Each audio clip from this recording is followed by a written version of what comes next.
प्यारे साथियों, कैसे हैं आप सभी। उम्मीद करती हूँ कि आप लोग बहुत ही ज़्यादा बढ़िया होंगे और आपकी जो पढ़ाई है वो तो बहुत ही ज़्यादा एकदम बढ़िया तरीके से, एकदम मस्त तरीके से चल रही होगी। तो आज का जो हम लोग का क्लास है, इसमें हम लोग पढ़ने वाले हैं हमारी नींद पाठ का VBI सब्जेक्टिव क्वेश्चन। तो आइए बिना देर किए इस क्लास को आगे की ओर बढ़ाते हैं और देखते हैं कि इसमें कैसा कैसा प्रश्न दिया गया है, आखिरकार इसका उत्तर क्या होगा, है ना। और आप लोग को क्या करना है, तो आप लोग को इसे समझना है, ठीक है ना। क्या करना है जी, समझना है। तो आइए सबसे पहले इस प्रश्न को पढ़ते हैं, उसके बाद इसका हम लोग उत्तर देखते हैं। तो देखिए, पहला प्रश्न दिया गया है, मक्खी के जीवन चक्र का कवि द्वारा उल्लेख किए जाने का क्या आशय है ना। क्या क्वेश्चन पूछा गया है, पूछा गया है कि मक्खी के जीवन चक्र का कवि द्वारा उल्लेख किए जाने का क्या आशय है ना, यही पूछा गया है। और देखिए यहाँ पे उत्तर दिया गया है। उत्तर में दिया गया है, कवि मक्खी के जीवन का उल्लेख करके हमें यह बताना चाहते हैं, है ना। कवि जी हमें यह बताना चाहते हैं कि कुछ जीवों का जीवन काल इतना छोटा होता है, फिर भी वे जीव जन्म लेकर हंसी खुशी मर जाते हैं, है ना। कवि जी कहते हैं कि कुछ जो जीव है ना, जैसे कि मक्खी, ठीक है, जैसे कि मक्खी है, इसका जीवन चक्र बहुत ज़्यादा छोटा होता है, लेकिन ये फिर भी हंसी खुशी क्या हो जाता है जी, मर जाता है। लेकिन मनुष्य का जीवन इतना लंबा होने के बावजूद भी मनुष्य और जीने की इच्छा रखता है ना। मनुष्य जो है ना, और जीने की इच्छा रखता है कि काश मैं और थोड़ा दिन अधिक जी पाता, है ना। और वो इसी सब में उलझ के रह जाता है, टेंशन कर लेता है ना, कि मैं काश और जिंदा रहता, और जिंदा रहता, ठीक है। लेकिन यही छोटा जीव, इसका जीवन काल इतना छोटा है, फिर भी ये इतना खुश रहता है ना, और वो मर जाता है, ठीक है। अगला देखिए, अगला दिया गया है, कवि गरीब बस्तियों का उल्लेख क्यों करते हैं, है ना। पूछा गया है कि जो कवि जी हैं आखिरकार गरीब बस्तियों का उल्लेख क्यों किए हैं, है ना, क्या रीजन है।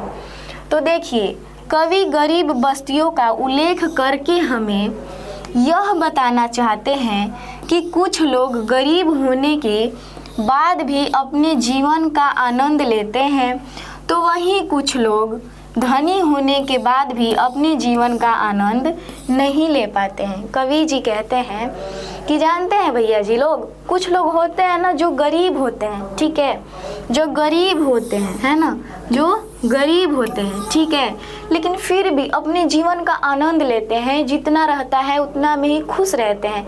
लेकिन कुछ लोग होते हैं, है ना, कुछ लोग ऐसे भी होते हैं कि उनको अपने धन पे बिल्कुल खुशी नहीं होता है। वो लोग सोचते हैं ना, काश मैं उसकी तरह अमीर बन जाता, है ना, मेरे पास और सारा पैसा रहता, है ना।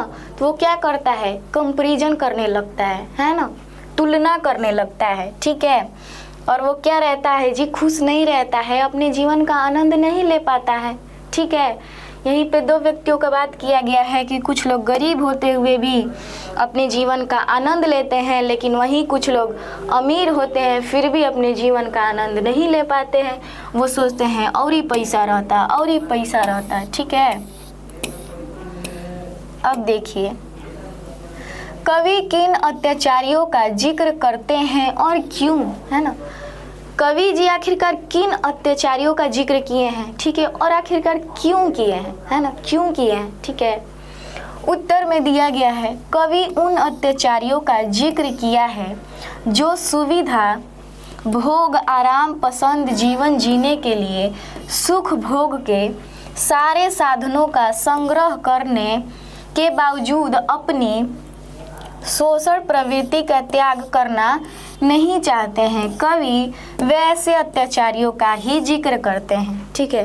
कैसे अत्याचारियों का जिक्र करते हैं जी, तो वैसे अत्याचारियों का जिक्र करते हैं जो अपने भोग, आराम पसंद जीवन जीने के लिए सुख भोग के सारे साधनों का संग्रह करने के बावजूद भी, है ना, ये सब होने के बाद भी अपनी शोषण प्रवृत्ति का त्याग करना नहीं चाहते हैं, है ना, नहीं चाहते हैं त्याग करना। ठीक है, कवि वैसे अत्याचारियों का ही जिक्र करते हैं और कवि जी वैसे ही अत्याचारी लोगों का जिक्र करते हैं, है ना, यानी कि बताते हैं। ठीक है, क्लियर। अब आइए लास्ट प्रश्न देखते हैं, है ना, इस क्लास का लास्ट प्रश्न है। ठीक है, दिया गया है, कवि वीरेन डंगवाल के अनुसार धमाके से कहाँ देवी जागरण हुआ, है ना, यानी कि कवि जी के अनुसार धमाके से, है ना, धमाके से। ठीक है, धमाके से, यहाँ पे देख रहे हैं आप लोग, डीजे है, लाइट है ना, आखिरकार कहाँ पे एकदम धमाके से देवी का जागरण किया गया, आखिरकार कहाँ पे हुआ।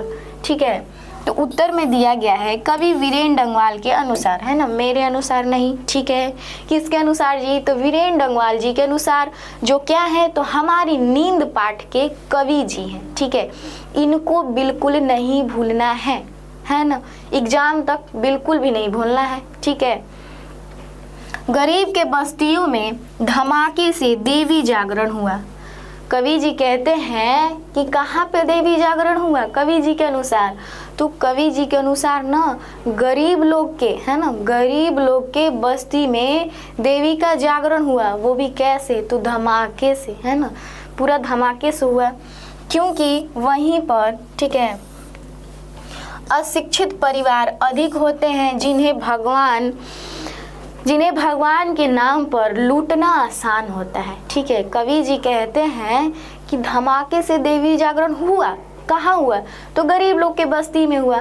क्यों हुआ भाई, क्योंकि वहाँ पे ना अधिकतर अशिक्षित लोग होते हैं। ठीक है, क्योंकि वो लोग पढ़े लिखे नहीं होते हैं। जाहिर सी बात है कि जो लोग गरीब हैं, जिनको खाना भी नसीब नहीं होता है अच्छे ढंग से, वो अपने बच्चों को कैसे पढ़ा पाएंगे, है ना, कोई कोई होता है जो पढ़ाते हैं, लेकिन ज़्यादातर लोग नहीं पढ़ाते हैं, तो वहाँ पे अशिक्षित लोग ज़्यादा रहते हैं। ठीक है, तो वहाँ पे अशिक्षित लोग ज़्यादा रहते हैं, जिन्हें भगवान जी के नाम पे लूटना बहुत ज़्यादा आसान होता है ना, क्योंकि भगवान जी कहते थोड़ी ना है ना, भगवान जी थोड़ी ना कहते हैं कि मेरे लिए डीजे बजवाओ, ठीक है, मेरे नाम पे 1000 चंदा काटो, है ना, मेरे नाम पे 200 चंदा काटो। भगवान जी थोड़ी ना कहते हैं, भगवान जी थोड़ी ना आके कह रहे हैं, है ना, भगवान तो ये सब नहीं बोलते हैं, है ना, क्योंकि मन में श्रद्धा होना चाहिए भगवान के लिए बस। ठीक है, ये सब नहीं भगवान बोलते हैं कि आप मेरे लिए ये कीजिए वो कीजिए, है ना, बस मन में एक श्रद्धा होनी चाहिए भगवान जी के लिए। हम भी मानते हैं भगवान जी को, जिनको मानना है वो भी माने भगवान जी को, है ना, लेकिन भगवान जी ऐसा थोड़ी ना कहते हैं कि आप मेरे नाम पे 2 लाख का चंदा दीजिए, 1000 का चंदा दीजिए, ये सब तो नहीं कहते हैं। ठीक है ना, यानी कि भगवान को मानना ही है तो सच्चे दिल से मानिए, जितना आपके पास है उतना में आप कीजिए, है ना।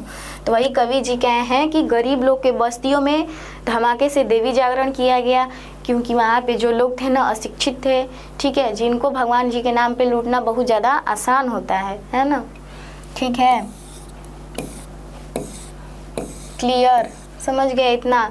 यानी कि आज की इस क्लास में हम लोग 4 प्रश्न को देखे और ये चारों प्रश्न काफ़ी ज़्यादा VVI है ना। आप लोग इसे क्या बोलते हैं, हल्के में मत लीजिएगा, ठीक है ना, बहुत ज़्यादा ये क्वेश्चन VVI है, ठीक है, और हो सकता है 2026 के एग्ज़ाम में, आपके एग्ज़ाम में पूछ दे, है ना। तो आज के लिए इतना ही रहने देते हैं, ठीक है, और आप लोग मन लगा के पढ़ाई कीजिए, है ना। तो आज के लिए इतना ही, मिलेंगे अगले क्लास में, तब तक के लिए जय हिंद, जय भारत।